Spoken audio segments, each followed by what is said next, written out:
வணக்கம். ஆகாஷ்வாணி புதுச்சேரி மாநில செய்திகள் வாசிப்பவர் கிருஷ்ணமூர்த்தி ராமசுப்ரமணியன்.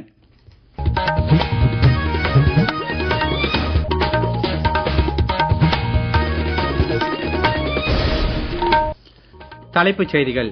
நீராதாரங்களை பாதுகாக்க வேண்டியதன் அவசியத்தை பிரதமர் திரு நரேந்திர மோடி இன்றைய 120வது மன் கி பாத் நிகழ்ச்சியில் வலியுறுத்தியுள்ளார். சைத்ர நவராத்திரியை முன்னிட்டு பிரதமர் திரு நரேந்திர மோடி நாட்டு மக்களுக்கு வாழ்த்து தெரிவித்துள்ளார். ஆபரேஷன் பிரம்மாவின் ஒரு பகுதியாக இந்தியா சார்பில் 52 டன் பேரிடர் நிவாரணப் பொருட்கள் மியான்மருக்கு அனுப்பப்பட்டுள்ளன. ரமலான் பண்டிகை அனைவரது வாழ்விலும் அன்பு, சகோதரத்துவம், ஈகை, வலிமை மற்றும் வளமான வாழ்வை கொண்டு வந்து சேர்க்கட்டும் என புதுச்சேரி முதலமைச்சர் திரு ரங்கசாமி வாழ்த்து தெரிவித்துள்ளார். இனி விரிவான செய்திகள். நீர் ஆதாரங்களை பாதுகாக்க வேண்டியதன் அவசியத்தை பிரதமர் திரு நரேந்திர மோடி வலியுறுத்தியுள்ளார். அகில இந்திய வானொலியில் இன்று காலை ஒலிபரப்பான பிரதமரின் 120வது மன் கி பாத் நிகழ்ச்சியில் உரையாற்றிய அவர், இந்தியாவின் பல மாநிலங்களில் நீர் சேமிப்பு தொடர்பான பணிகள் புதிய வேகம் கண்டிருப்பதாகவும், ஜல்சக்தி அமைச்சகமும் பல்வேறு தன்னார்வல அமைப்புகளும் இதற்காக பணியாற்றி வருவதாகவும் தெரிவித்தார். இந்தியாவில் ஆயிரக்கணக்கான செயற்கை குளங்கள், தடுப்பணைகள், ஆழ்குழாய் கிணறுகளின் மறுசெறிவை ஆகியவை நிர்மாணிக்கப்பட்டு வருவதாகவும் அவர் கூறினார். கேட்ச் த ரெயின் இயக்கத்தின் மூலம் ஒவ்வொரு ஆண்டும் மழைநீர் சேகரிப்பு செயல்படுத்தப்பட்டு வருகிறது.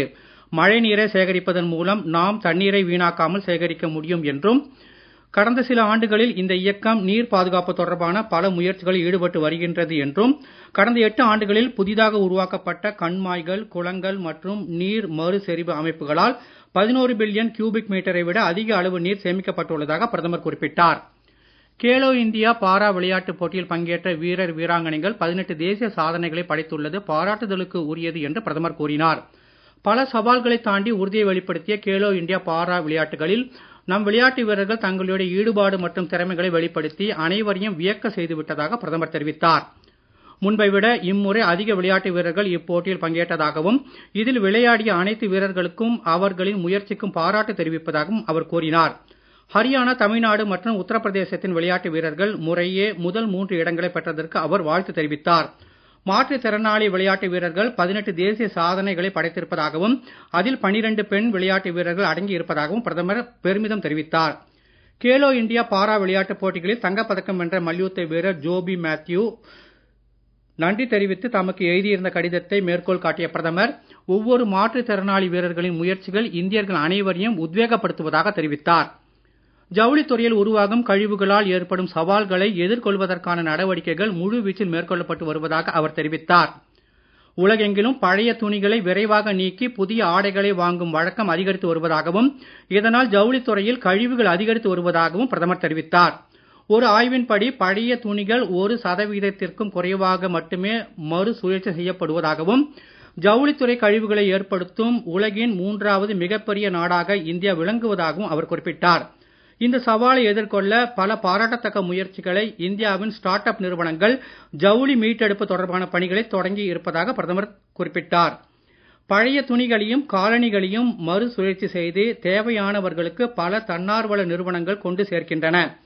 ஜவுளித்துறை கழிவுகளில் இருந்து அழகு பொருட்கள், கைப்பைகள், காகிதங்கள், விளையாட்டுப் பொருட்கள் போன்ற பல பொருட்கள் உருவாக்கப்பட்டு வருவதாகவும், பல அமைப்புகள் சர்க்குலர் பேஷன் பிராண்டை பிரபலப்படுத்துவதாகவும் தெரிவித்தார்.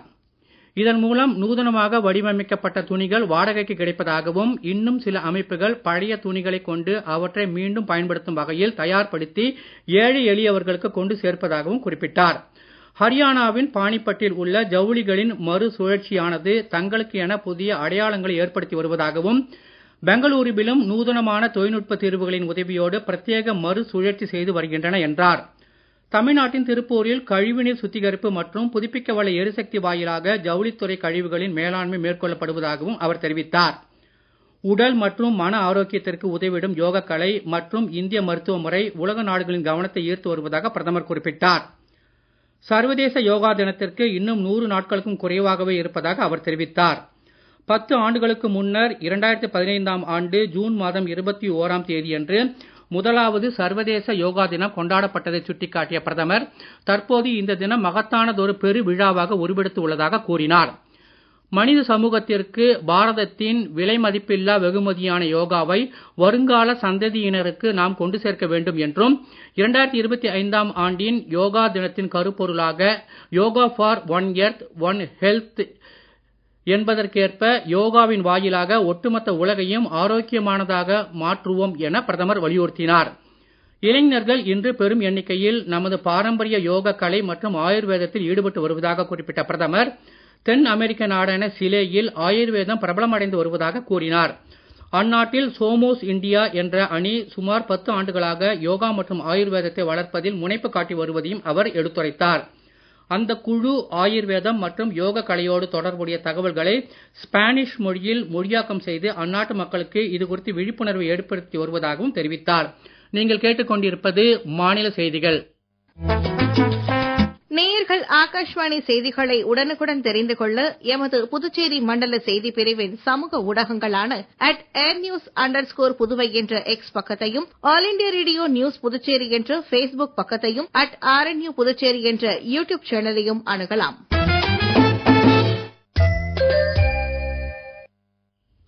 செய்திகள் தொடர்கின்றன. பிரதமர் திரு நரேந்திர மோடி மகாராஷ்டிர மாநிலம் நாக்பூரில் சோலார் பாதுகாப்பு மற்றும் விண்வெளி நிறுவனத்தில் வெடிமருந்து சோதனை தளம் UAV ஓடுதள வசதியை இன்று திறந்து வைத்தார்.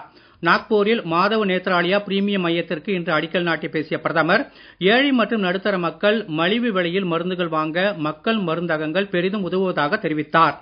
நாடு முழுவதும் மருத்துவக் கல்லூரிகள் மற்றும் அகில இந்திய மருத்துவ அறிவியல் நிறுவனங்களின் எண்ணிக்கை சமீபத்திய ஆண்டுகளில் இரட்டிப்பாகி உள்ளதாகவும் அவர் கூறினார். முன்னதாக தீக்ஷா பூமிக்கு சென்ற பிரதமர் இந்திய அரசியல் அமைப்பின் தந்தையான டாக்டர் B.R. அம்பேத்கருக்கு அஞ்சலி செலுத்தினார். இதனைத் தொடர்ந்து பிலாஸ்பூரில் 33,700 கோடி ரூபாய் மதிப்பிலான நிறைவுற்ற பணிகளை தொடக்கி வைத்து புதிய திட்டங்களுக்கும் அடிக்கல் நாட்டினார். சைத்ர நவராத்திரியை முன்னிட்டு பிரதமர் திரு நரேந்திர மோடி நாட்டு மக்களுக்கு வாழ்த்து தெரிவித்துள்ளார். அன்னை வழிபாட்டிற்காக அர்ப்பணிக்கப்பட்ட பண்டிட் ஜஸ்ராஜின் பாடல் ஒன்றை சமூக ஊடக பதிவில் பகிர்ந்த பிரதமர், சக்தி சாதனா என்ற இந்த புனித பண்டிகை ஒவ்வொருவரின் வாழ்விலும் தைரியம், கட்டுப்பாடு, வலிமையை கொண்டு வரட்டும் என பதிவிட்டுள்ளார். நவராத்திரியின் தொடக்கம் பக்தியின் புதிய பரவசத்தை எழுப்புவதாகவும் அன்னையின் இந்த பாடல் மெய்மறக்கச் செய்வதாகவும் அவர் மேலும் குறிப்பிட்டுள்ளார். ராஜஸ்தான் தினத்தை முன்னிட்டு பிரதமர் திரு நரேந்திர மோடி ராஜஸ்தான் மக்களுக்கு வாழ்த்து தெரிவித்துள்ளார். அம்மாநிலம் தொடர்ந்து செழித்து வளரும் என்றும் சிறப்பான முன்னேற்றத்தை நோக்கிய இந்தியாவின் பயணத்தில் விலை மதிப்பற்ற பங்களிப்பை வழங்கும் என்றும் அவர் நம்பிக்கை தெரிவித்தார். மேலும் இது குறித்து அவர் வெளியிட்டுள்ள சமூக ஊடக பதிவில், அற்புதமான துணிச்சல், வீரத்தின் அடையாளமாக ராஜஸ்தான் விளங்குவதாகவும் அம்மாநிலத்தின் வளர்ச்சி புதிய அளவுகளை எட்டும் என்றும் அங்குள்ள மக்களின் கடின உழைப்பு, திறன் பங்களிப்புடன் இந்தியா முன்னேறும் என்றும் அவர் பதிவிட்டுள்ளார். மியான்மரின் மாண்டேலா அருகே 5.1 ரிக்டர் அளவிலான நிலநடுக்கம் இன்று ஏற்பட்டது. வெள்ளிக்கிழமை ஏற்பட்ட 7.7 ரிக்டர் அளவிலான சக்தி வாய்ந்த நிலநடுக்கத்தை தொடர்ந்து இரண்டாவது முறையாக இன்று காலை இந்த நிலநடுக்கம் ஏற்பட்டுள்ளது. முன்னதாக மியான்மர் நிலநடுக்கத்தில் உயிரிழந்தவர்களின் எண்ணிக்கை 1644 ஆக உயர்ந்துள்ளது. இதனால் ஏராளமான கட்டடங்கள் இடிந்து விழுந்தன. நகரின் விமான நிலையம் உள்பட பல முக்கிய உள்கட்டமைப்புகளும் சேதமடைந்துள்ளன. இதனிடையே இந்தியா சார்பில் 52 டன் பேரிடர் நிவாரணப் பொருட்கள், மனிதாபிமான உதவிகள், தேடல் மற்றும் மீட்பு குழுக்கள் ஆகியவை ஆபரேஷன் பிரம்மாவின் ஒரு பகுதியாக பாதிக்கப்பட்ட பகுதிகளுக்கு இந்திய கடற்படை கப்பல்களின் மூலம் அந்தமான் நிக்கோபார் வழியாக அனுப்பப்பட்டுள்ளது. 118 உறுப்பினர்கள் கொண்ட இந்திய ராணுவ கள மருத்துவமனை பிரிவுடன் 2 C-17 ரக விமானங்கள் தரையிறங்கி உள்ளதாக மத்திய வெளியுறவுத்துறை செய்தி தொடர்பாளர் திரு ரந்தீர் ஜெய்ஸ்வால் சமூக ஊடக பதிவில் தெரிவித்துள்ளார். புதுச்சேரியில் உள்ள தெலுங்கு மற்றும் கன்னட மொழி பேசும் மக்களுக்கு துணைநிலை ஆளுநர் திரு கைலாஷ்நாதன் யுகாதி வாழ்த்துக்களை தெரிவித்துள்ளார். இதுகுறித்து அவர் வெளியிட்டுள்ள வாழ்த்துச் செய்தியில், வசந்த காலத்தின் வருகையை குறிக்கும் இந்த புத்தாண்டு தினம் நமது பாரம்பரியம் மற்றும் பண்பாட்டின் அடையாளமாக கொண்டாடப்படுவதாகவும் இந்த திருநாள் அனைவரது வாழ்விலும் மகிழ்ச்சியையும் அமைதியையும் நிறைக்கட்டும் என்று வாழ்த்துவதாக தெரிவித்துள்ளார். இதனிடையே நாளை கொண்டாடப்பட உள்ள புனித ரமலான் பண்டிகையை ஒட்டி புதுச்சேரி முதலமைச்சர் திரு ரங்கசாமி வாழ்த்து தெரிவித்துள்ளார்.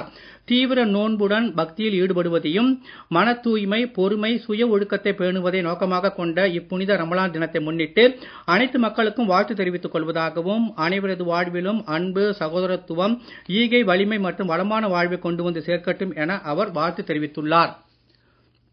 மீண்டும் தலைப்புச் செய்திகள். நீர் ஆதாரங்களை பாதுகாக்க வேண்டியதன் அவசியத்தை பிரதமர் திரு நரேந்திர மோடி இன்றைய 120வது மன் கி பாத் நிகழ்ச்சியில் வலியுறுத்தி உள்ளார். சைத்திர நவராத்திரியை முன்னிட்டு பிரதமர் திரு நரேந்திர மோடி நாட்டு மக்களுக்கு வாழ்த்து தெரிவித்துள்ளார். ஆபரேஷன் பிரம்மாவின் ஒரு பகுதியாக இந்தியா சார்பில் 52 டன் பேரிடர் நிவாரணப் பொருட்கள் மியான்மருக்கு அனுப்பப்பட்டுள்ளன. ரமலான் பண்டிகை அனைவரது வாழ்விலும் அன்பு, சகோதரத்துவம், ஈகை, வலிமை மற்றும் வளமான வாழ்வை கொண்டு வந்து சேர்க்கட்டும் என புதுச்சேரி முதலமைச்சர் திரு ரங்கசாமி வாழ்த்து தெரிவித்துள்ளார். இத்துடன் இந்த செய்தி அறிக்கை நிறைவு பெறுகிறது. வணக்கம்.